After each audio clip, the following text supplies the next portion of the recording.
प्रधानमन्त्री केपी शर्मा ओलीले अमेरिकी सहयोग परियोजना एमसीसी चोर बाटोबाट पारित गर्न नखोजिएको बताउनु भएको छ। नीति तथा कार्यक्रममाथिको छलफलमा उठेका प्रश्नको जवाब दिँदै ओलीले एमसीसी पास गर्ने नगर्ने विषय अब संसदको भएको बताउनुभयो। जेठ 2 गते प्रस्तुत गरिएको नीति तथा कार्यक्रमको बुँदा नम्बर 211मा लप्सीफेदी रातमाटे हेटौडा र लप्सीफेदी रातमाटे दमौली बुटोल 400 केबी ट्रान्समिसन लाइनको विषय उल्लेख छ। सोही विषयमा सत्तारूढ दलकै सांसदहरूले एमसीसी चोर बाटोबाट ल्याउन खोजेको टिप्पणी गरेका थिए। प्रधानमन्त्री ओलीले ट्रान्समिसन लाइन अनिवार्य ढङ्गले बनाउनु पर्ने कुरा भएकाले पछाडि ढोका नभई अगाडिकै ढोकाबाट बनाइने बताउनुभयो।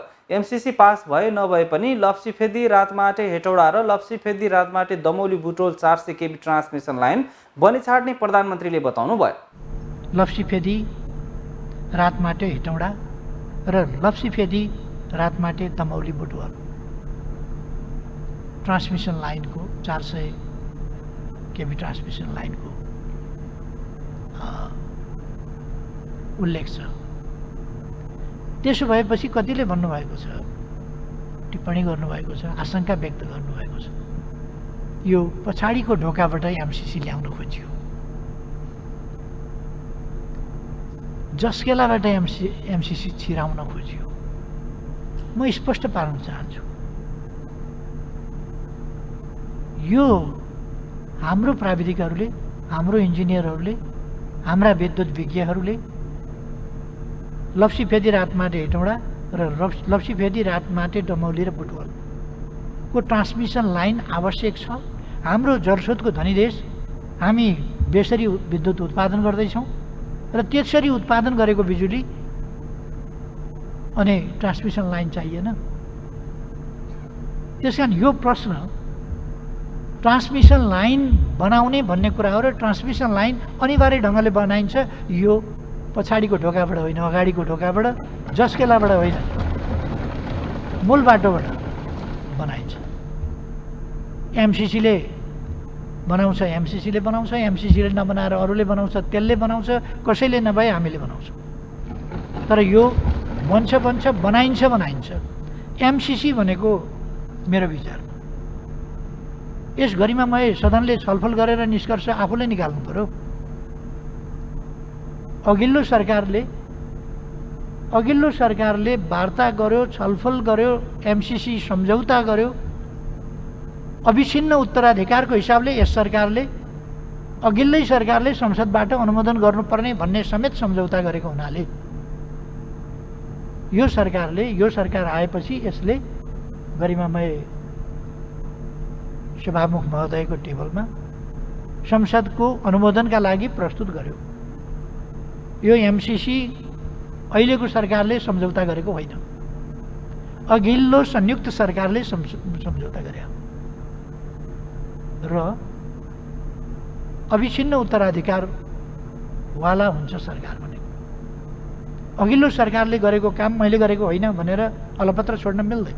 त्यसको सम्झौताको परिपालना गरेन भने विश्वसनीयता, कूटनीतिक विश्वसनीयता, राज्यहरूका बीचमा गरेका सम्झौताको विश्वसनीयता, नीतिहरूको, निर्णयहरूको स्थिरताको, स्थायित्वको विश्वसनीयता, त्यो गम्भीर रूपमा प्रश्न उठ्छ।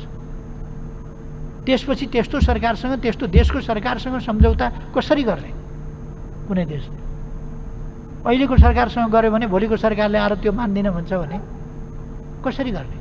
त्यसकारण सम्झौता गर्ने बेलामा हरेक देशको हरेक समयको सरकारले राष्ट्रिय हितको पक्षमा अत्यन्तै होशियार हुनुपर्छ, सावधान हुनुपर्छ, नत्र त्यसले अप्ठ्यारो पार्न सक्छ। सरकारले नीति तथा कार्यक्रममा आफ्नो गुणगान मात्र गाएको भन्ने जिज्ञासाको जवाफमा ओलीले स्थायी सरकार भएकाले दीर्घकालीन योजनाहरू सञ्चालन गर्ने नीति लिएको बताउनुभयो। 2 वर्षको अवधिमा सरकारले 3600 किलोमिटर बाटो निर्माण गरेको तथा 325 पक्की पुल बनाएको र योभन्दा तीव्र गतिले काम अगाडि बढ्ने उहाँले बताउनुभयो। यस सरकारले 2 वर्षमा हामीले कति काम गर्यौँ, कति बाटो बनायौँ, कति पुल बनायौँ, कति झोलुङ्गे पुल बनायौँ, कति विद्युत उत्पादन गर्यौँ, विद्युतको खपत प्रति व्यक्ति कति बढायौँ, मैले भनिरहनु पर्ला जस्तो लाग्दैन। 3600 किलोमिटर पक्की बाटो 2 वर्षमा, 1 लेनको होइन, 2 लेन, 4 लेन, 6 लेनका बाटाहरू गरेर 3600 प्लस किलोमिटर बाटो 2 वर्षमा बन्यो। यसै रफ्तारले विकासको गति अगाडि बढ्थ्यो भने के हुन्थ्यो होला?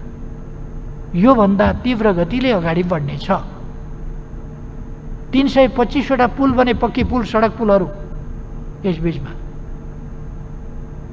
पहिले मैले तुइन विस्थापनको कुरा गरेँ। म सरकारबाट हटेपछि तुइन विस्थापन जस्ता तस्तै भयो। फेरि आएर यो 2 वर्षमा तुइन विस्थापनको काम सम्पन्न गरिएको छ।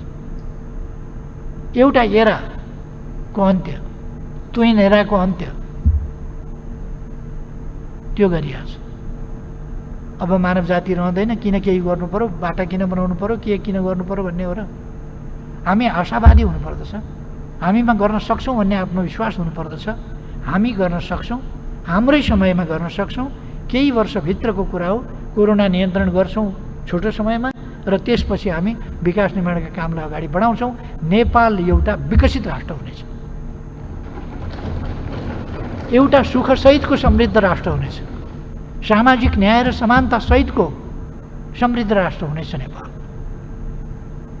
हामीले भन्न खोजेका थियौँ चौतर्फी हामी विकास गर्नेछौँ। प्रधानमन्त्री ओलीले राजनीतिक दलहरूलाई काममा प्रतिस्पर्धा गर्न पनि आग्रह गर्नुभएको छ। सरकारलाई असफल बनाएर, अलोकप्रिय देखाएर जनतामा भ्रम फैलाएर सफलता नपाइने उहाँले बताउनुभयो। आलोचना गरेका भरमा जनताले पताउँछन् अनि आकर्षित आफूतिर हुन्छन् भन्ने भ्रममा नपर्न र स्वच्छ प्रतिस्पर्धा गर्न आग्रह गर्नुभयो। मेरो आग्रह छ कामको प्रतिस्पर्धा गरौँ, काममा प्रतिस्पर्धा गरौँ। यो सरकारलाई अनपपुलर बनाउने, अलोकप्रिय बनाउने, यसका कामहरूलाई होजेलमा पार्ने, काम केही पनि भएन भनेर रट लगाउने, असन्तुष्टि मात्रै पोखेर हिँड्ने, जनतामा भ्रम फैलाउने, यस प्रयासबाट कसैले सफलता प्राप्त गर्छु भन्छ भने त्यो होइन। त्यसको आँपको रुखमा फलेन, जति लटरम्म फलेको भए पनि त्यसको आँपको रूपमा फलेन आँप।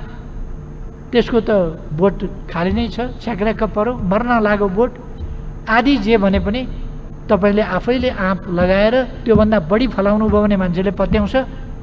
आँप फलेन भनेर क्रिटिसाइज गरे भरमा आँप पनि अलिकति चुचो चुचो बाङ्गो बाङ्गो परेको छ, गतिलो छैन भनेर आलोचना गरेका भरमा जनताले पत्याउँछ र अनि आकर्षित आफूतिर हुन्छ भन्ने त्यस्तो भ्रम चाहिँ हामी कसैले पनि नपालौँ भन्ने मेरो आग्रह छ। हामी काममा स्वस्थ प्रतिस्पर्धा गरौँ, राजनीतिमा त्यो प्रतिस्पर्धा मुनासिबै हुन्छ। प्रधानमन्त्री ओलीले सरकारको निर्णयले नेपालको मानचित्रमा परिवर्तन आएको बताउनु भएको छ। नयाँ नक्सा जारी भए पनि भूमि फिर्ता ल्याउन सोचे जस्तो सजिलो नभएको उहाँले बताउनुभयो। संविधानमा नक्सा परिवर्तन भएपछि निशान छाप विद्यालयका पाठ्यपुस्तक र सबै क्षेत्रमा लागू हुने उहाँले बताउनुभयो। नक्सा जस्तो जमिन फिर्ता लिन सजिलो छैन भनेर, नक्सा जस्तै फिर्ता लिन सजिलो भएको भए त हिजो बेलुकै फिर्ता आइसक्थ्यो। अवश्य छैन नक्सा बनाउन जस्तै सजिलो, तर नक्साले हाम्रो एउटा दृढतालाई प्रतिबिम्बित गर्छ। हामी जमिन फिर्ता लिनेवाला छौँ, फिर्ता लिएर छोड्नेवाला छौँ। किनभने यो हाम्रो भूभाग हो। आकार प्रकार हैसियत हेरेर न्याय निरूपण र सत्य स्थापना हुँदैन पनि, स्वीकार्न सकिँदैन पनि। त्यसकारण यस विषयलाई सेलाउन पनि दिँदैन र कूटनीतिक वार्ताको माध्यमबाट ठोस पहल गरिनेछ र यो भाग फिर्ता ल्याइनेछ। यही अठोटका साथ हामीले जसरी हामीले नीति कार्यक्रममा प्रस्तुत गरेका थियौँ, सम्बोधनमा आएको छ। हामी लिम्पिया दुरा लिपुलेक कालापानी क्षेत्र हाम्रो हो र त्यो फिर्ता लिन अथवा त्यसलाई प्राप्त गर्न हामी ठोस रूपमा कूटनीतिक प्रयास गर्नेछौँ र फिर्ता लिनेछौँ। नक्सा प्रकाशित पारित भएको छ, हिजो प्रकाशित आज भोलिसम्ममा होला। म ठान्छु संविधानको अनुसूची 3 नेपालको नक्सा समेत जहाँ अङ्कित छ त्यो संसदले पारित गरेका दिन देशमा दीपावली हुनेछ राष्ट्रियताको पक्षमा। मैले त्यो विश्वास लिएको छु। उहाँले संविधानमा भएको व्यवस्था अनुसार आयोग गठनमा विभिन्न कारणले विलम्ब भएको भन्दै अब छिट्टै अगाडि बढाइने आश्वासन दिनुभयो। साथै उहाँले कोरोना संक्रमितको संख्या बढ्दै गर्दा गुणस्तरीय क्वारेन्टाइन बनाइने तयारीमा पूर्ण रूपमा सरकार लागेको स्पष्ट पार्नुभयो।